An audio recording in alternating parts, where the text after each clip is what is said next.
નમસ્કાર વાલા વિદ્યાર્થી મિત્રો, કેમ છો? મજામાં નહીં? આજે આપણે જોવાના છીએ ધોરણ 10 વિષય વિજ્ઞાન ગાલા અપેક્ષિત 2025. એમાં પણ આજે આપણે અહીં ગાલા અપેક્ષિત 2026 નહીં, બરાબર, 2026 ખાસ કરીને જોઈ લેજો, ભૂલતા નહીં. અપેક્ષિત વિભાગ સીનું સંપૂર્ણ સોલ્યુશન આપણે જોવાના છીએ, તો ખાસ કરીને જોઈ લેજો અને વિડીયોને લાઇક, શેર અને સબસ્ક્રાઈબ કરવાનું તો ભૂલતા નહીં, બરાબર. કાલે તમારે પેપર છે, તો ખાસ કરીને આ અપેક્ષિત તો જોઈ લેજો, તમારે કામમાં આવે એવું હોય એ તૈયાર કરી લેજો. આપણે આની PDF તમને આપવાના છીએ, બરાબર. તો કોઈને પણ જોઈતી હોય તો એ અમને મેસેજ કરી શકે છે. અહીં તમારે વિભાગ સી પ્રશ્ન 38 થી 46 18 ગુણનો પૂછાશે. નોંધ અહીંયા તમારે આપેલ છે, બરાબર. તો આ નોંધ તમારે ખાસ કરીને જોઈ લેજો. અહીં છે પ્રકરણ 1 રાસાયણિક પ્રક્રિયાઓ અને સમીકરણો.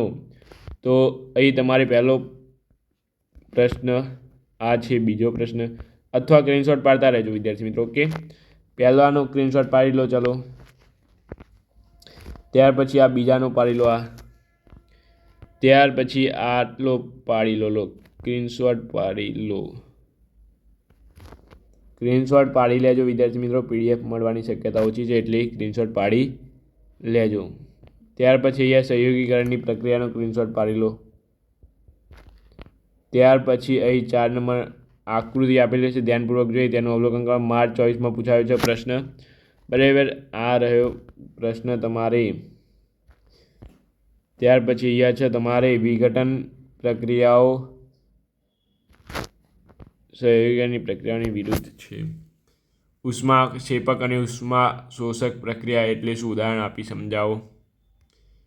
અહીંયા રાસાયણિક સમીકરણના પ્રકાર ઓળખી બતાવવાના છે તમારે. સ્ક્રીનશોટ પાડતા રહેજો, બરાબર, વચ્ચે સ્ટોપ કરીને. ખોરાપણું એટલે શું? તો આ રહે ખોરાપણું, આટલું બીજું છે, બરાબર. ત્યાર પછી અહીંયા થોડા પ્રશ્નો છે, એના અહીંયા જવાબ આપેલા છે, તમે જોઈ શકો છો. તો આ પણ જોઈ લેજો તમે. 10 નંબર ઓક્સિડેશન અને રિડક્શન પ્રક્રિયા કોને કહે છે? ઉદાહરણ આપી સમજાવો. ઉદાહરણ અહીંયા આપેલા છે તમને. પ્રકરણ નંબર 3 ધાતુના ભૌતિક ગુણધર્મો. કોપર શુદ્ધિકરણ માટે વિદ્યુત વિભાજન પદ્ધતિનું આકૃતિ દોરીને વર્ણન કરો. અહીંયા તમને આપેલા છે વિદ્યાર્થી મિત્રો જવાબ. ત્યાર પછી છે ધાતુ તત્વો અને અધાતુ તત્વો. ત્યાર પછી અહીંયા 4 નંબરનો ક્વેશ્ચન, થર્મિટ પ્રક્રિયાઓ મોસ્ટ IMP. આ પણ તમે તૈયાર કરી લેજો. સંયોજનો X અને એલ્યુમિનિયમ વચ્ચે થતી પ્રક્રિયાઓના રેલવે પાટાઓ જોડવા માટે થાય છે. થર્મિટ પ્રક્રિયા છે. આ પણ ક્ષારણ ધાતુ અટકાવવાના ઉપયોગો જણાવો. આ પણ થર્મિટ પ્રક્રિયા નથી, આ ક્ષારણ ધાતુ ક્ષારણ અટકાવવાના ઉપયોગો જણાવો. માર્ચ 22માં પૂછાયું છે, બરાબર.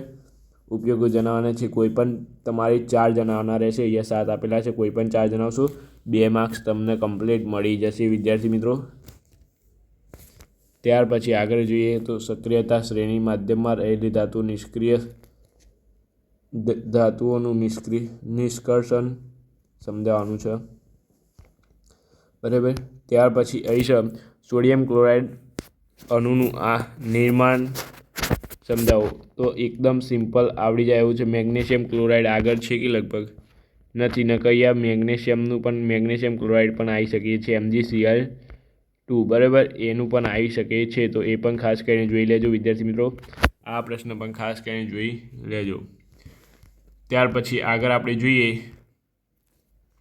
ટૂંકમાં ઉત્તર 2 નંબર.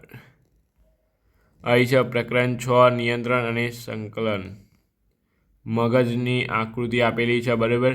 મગજની આકૃતિ આપેલી છે, પશ્વ મગજ ભાગ અહીંયા આપેલા છે. આકૃતિ તમારે ખાસ કરીને તૈયાર કરી લેજો વિદ્યાર્થી મિત્રો, પૂછાશે. ત્યાર પછી અહીંયા તમારે લખવાનું છે એના અંદરના જે અનુમસ્તક ક્યાં છે, અહીંયા અનુમસ્તિષ્ક આ રહ્યું, તો એના વિશે લખવાનું છે. અનુમસ્તિષ્કના કાર્યો, ચેતાકોષ.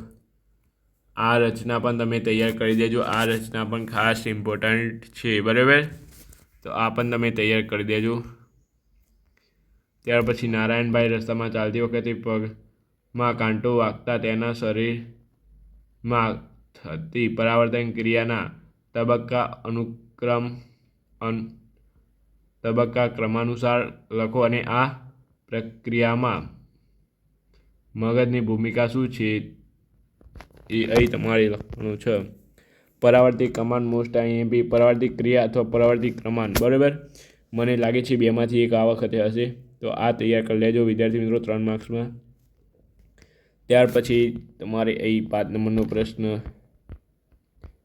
6 નંબરનો પ્રશ્ન એકદમ સહેલો છે, આવડી જશે.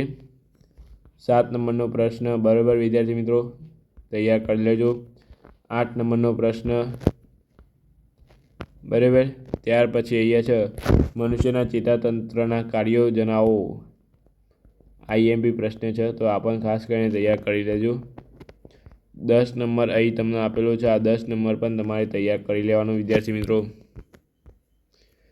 ત્યાર પછી પ્રકરણ નંબર 7 અહીંયા આવે છે, તો પહેલો પ્રશ્ન ઇઝ આઈએમપી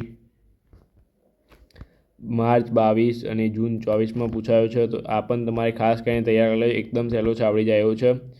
ત્યાર પછી જુલાઈ 22 અને 24માં પૂછાયો છે, તો આ પણ ખાસ કરીને તૈયાર કરી લેજો, પૂછાશે. બરાબર. ત્યાર પછી અહીં આ પણ તમારે આવડી જાય, પ્રકાર જણાવવાના છે અને તમારે અહીં એક અમીબામાં દ્વિભાજન સમજાવવાનું છે, એકદમ સહેલું આવડી જાય એવું છે. આ પ્રશ્ન પણ આવડી જશે. બરાબર. 5 નંબર સહપુષ્પી વનસ્પતિમાં લિંગી પ્રજનન, તો આ પણ ખાસ કરીને તૈયાર કરી લેજો. 6 નંબર પણ તૈયાર કરી દેજો તમે.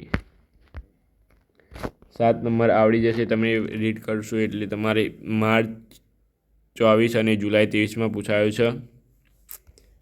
અહીં તફાવતના 2 મુદ્દા આપવાના છે, તો અહીંયા આ એકદમ સહેલા 3 પ્રશ્નો છે એકમાં, પરંતુ આ રીતે નહીં પૂછાય, 2 જ પ્રશ્નો પૂછાશે. બરાબર, એટલે તમે આવી કંઈ ટેન્શન લેતા નહીં, પરંતુ અત્યારે તમે 3 તૈયાર કરો. બરાબર, જેથી કરીને પરીક્ષામાં તમે સારા માર્ક્સ મેળવી શકો. પછી આગળ જોઈએ આપણે, તો અહીં તમારે છે 10 નંબરનો પ્રશ્ન, વૈજ્ઞાનિક કારણ આપો.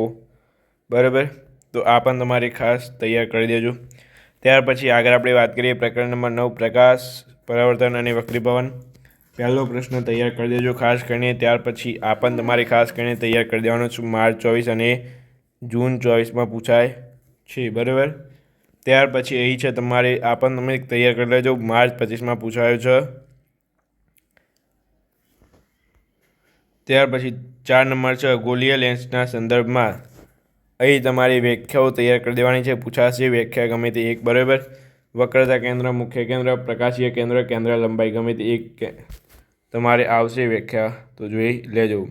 5 નંબર તમારે એ છે દાખલો છે, ખાસ કરીને મને લાગતું નથી આઈએમપી પણ જોઈ લેજો તો પણ.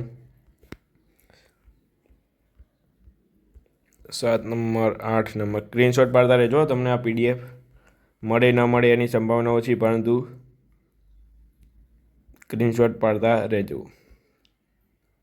10 નંબર 11 નંબરનો દાખલો. બરાબર. ત્યાર પછી આ 12 નંબરનો દાખલો, અહીં 13 નંબરનો દાખલો.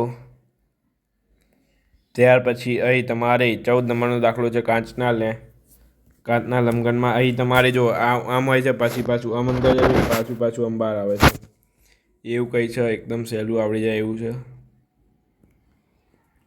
જોઈ લેજો, વાંચી લેજો 2 થી 3 વાર એટલે આવડી જશે. પ્રકરણ નંબર 11 વિદ્યુત. પ્રકરણ નંબર 11 વિદ્યુત ખાસ કરીને તૈયાર કરી લેજો, આમાં જ લોચા પડે છે. એમાં પહેલો પ્રશ્ન તમારે ખાસ કરીને તૈયાર કરી જ દેવાનો. બરાબર. અવરોધોનું સમાંતર જોડાણ તૈયાર કરી લેજો, અવરોધનું સૂત્ર તારવો સમાંતર જોડાણ માટે. બરાબર. ત્યાર પછી કંઈ ના કરો તો આ સૂત્ર તો યાદ રાખજો તમે ખાસ કરીને. ત્યાર પછી અવરોધનું શ્રેણી જોડાણ, સમાંતર જોડાણ અને શ્રેણી જોડાણ બેમાંથી એક હશે ને હશે. બરાબર. આ સૂત્ર અને આ સૂત્ર, આ બંને સૂત્રો તમે તૈયાર કરી દેજો વિદ્યાર્થી મિત્રો, તમારે પૂછાય છે. બરાબર. ત્યાર પછી આગળ આપણે વાત કરીએ હવે વિદ્યાર્થી મિત્રો, આમાં તમને કહું કે આ તમે તૈયાર કરી દેજો. બરાબર. આ વખતે એ તમારે કામનું છે આ વખતે મારા ખ્યાલથી. પછી બોર્ડનું ખબર નક્કી નહીં કંઈ. પ્રશ્ન આપ્યો છે આ પણ તમે જોઈ લેજો. ત્યાર પછી અહીં એ જ રીતે અહીંયા 4 નંબરનો પણ પ્રશ્ન આપ્યો છે. બરાબર. ક્યારે પૂછાયો હતો? જુલાઈ 23માં પૂછાયો હતો. માર્ચ 23માં પૂછાયો છે. અહીં 6 નંબરનો ક્વેશ્ચન છે આ પણ તમે જોઈ લેજો વિદ્યાર્થી મિત્રો. 7 નંબરનો ક્વેશ્ચન, 8 નંબરનો ક્વેશ્ચન, 8 નંબરનો ક્વેશ્ચન, 9 નંબરનો ક્વેશ્ચન, 10 નંબરનો ક્વેશ્ચન અહીંયા છે. વિદ્યુત અવરોધ એ દ્રવ્યનો લાક્ષણિક ગુણધર્મ છે.